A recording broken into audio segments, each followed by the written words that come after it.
সংস্কার হয় না রাস্তা, বিক্ষোভে পথ অবরোধ করল গ্রামবাসীরা। ঘটনাটি ঘটেছে উত্তর চব্বিশ পরগনা জেলার গাইঘাটা ইছাপুর 1 নম্বর গ্রাম পঞ্চায়েতের আঙুলকাটা এলাকায়। ওই এলাকার প্রায় 800 মিটার রাস্তার হালত ভীষণই খারাপ।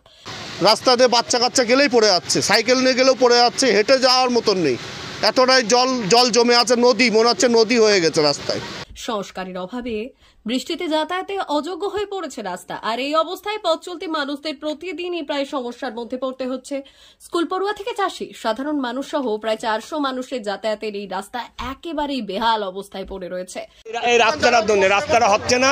আমরা সভাপতি জানিয়েছি, আমাদের প্রধানের জানিয়েছি, প্রধানের জানিয়েছি, তা আমাদের রাস্তাটা হচ্ছে না। রাস্তা দীর্ঘদিন ধরে হচ্ছে না। 20 বছর, অন্তত 100 বছর বলে বলতে 20 বছর নাকি। আমি আজকে 20 বছর জ্বালাচ্ছি, 20 বছর। ওই যায় হেসে হেসে উড়িয়ে দেবো, তোমরা সেখানে রাস্তা ঠিক করে সেখানে চলে যাও। তাদের দাবি, বহুবার গাইঘাটা পঞ্চায়েত সমিতি ও মেম্বারকে জানিয়েও কোনো সুরাহা মেলেনি। আর এই ঘটনার পরিপ্রেক্ষিতে বৃহস্পতিবার সকালে গাইঘাটা 2 ঠাকুরনগর আঙুলকাটা অবস্থান বিক্ষোভে বসলেন গ্রামবাসীরা।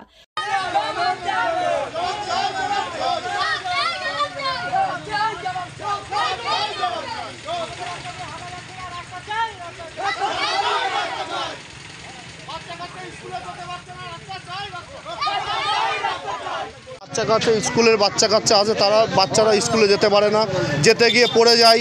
কোনো একজন দেখা গেলো সাইকেল নিয়ে আমাদের বাড়িতে আসছে, সে পড়ে যাচ্ছে, মোটর সাইকেল নিয়ে আসছে, পড়ে যাচ্ছে। এই অবস্থা একটা বিধিকিস্তির অবস্থা, যা মেম্বারকে 100 বারের উপরে, মানে 500 বার 1000 বার বলা সত্ত্বেও ও কোনো ওরকম কোনো অ্যাকশান নেয় না, এই বিষয়ে কাজ করে না। রাস্তা শুধু বলে রাস্তা হয়ে যাবে, ভোটে দাঁড় করানো হয়, ভোটের পরেই বলে রাস্তা হয়ে যাবে, ভোটের আগেই পরের দিনই রাস্তা শুরু হয়ে যাবে, কিন্তু কোনো রকম কোনো কাজ হয় না, শুধু গল্প দেয়, ভোট নিয়ে চলে যায়, ওদের কাজই হচ্ছে এটা। রাস্তা দ্রুত মেরামতের দাবি জানিয়ে তারা এই বিক্ষোভে বসলেন। ব্যস্ত সময়ে এভাবে অবরোধের ফলে সমস্যায় পড়েন নিত্যযাত্রীরা। প্রায় ঘণ্টাখানেক অবরোধ চলার পর গাইঘাটা ইছাপুর 1 নম্বর গ্রাম পঞ্চায়েতের উপপ্রধান কার্তিক ঘোষ দাবি করেছেন, খুব শীঘ্রই এই রাস্তার সংস্কার করে দেওয়া হবে।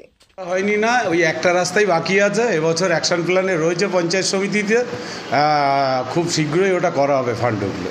হ্যাঁ, পুজোর পর তো এখন করা যায় না, অ্যাকশন প্ল্যানে নাম তুলতে হয়। আমাদের 25-26-এর অ্যাকশন প্ল্যানে রয়েছে পঞ্চায়েত সমিতিতে, এবছর শিওর হয়ে যাবে ডিসেম্বরের মধ্যে, আশা করছি।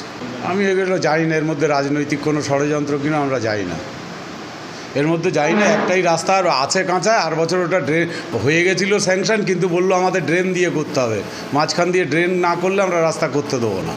ঠিক আছে, এবার আবার ড্রেন সহ দেওয়া হয়েছে, নিশ্চয়ই হবে। আমরা উন্নয়নের পক্ষে, রাস্তা অবরোধ কী উদ্দেশ্যে এসব আমি বলতে পারবো।